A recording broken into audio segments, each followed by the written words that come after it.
Oui, merci. Donc nous sommes à Paris, plus précisément à la gare de l'Est.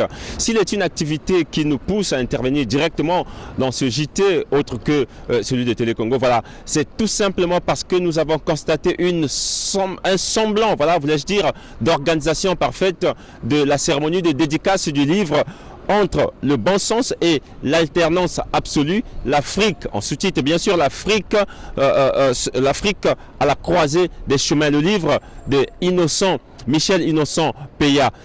Ici, à Paris, il y a des gens qui sont déjà en possession du livre, très préoccupés sur tout ce qui se passe au Congo, et parmi lesquels nous avons Lucien Pombou. Lucien, si tu peux venir à moi.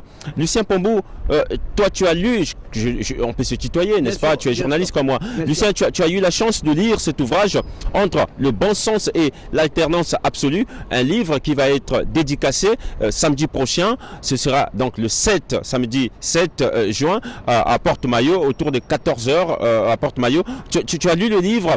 De tout ce que l'on peut retenir de cet ouvrage, l'auteur se lance vers une lecture d'une certaine démocratie avec une forte dose africaine. Hein. Bien sûr, bien sûr. C'est une somme de réflexions philosophiques, sociales et politiques sur ce qu'est le concept de démocratie à l'occidentale et sur ce que doit être une démocratie à l'africaine.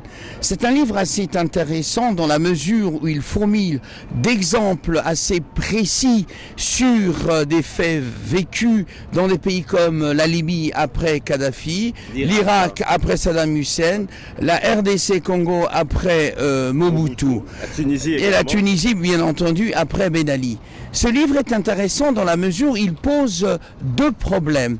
Est-ce que les Africains doivent continuer à faire fonctionner leur habitus intellectuel sur le modèle occidental, donc de la pensée?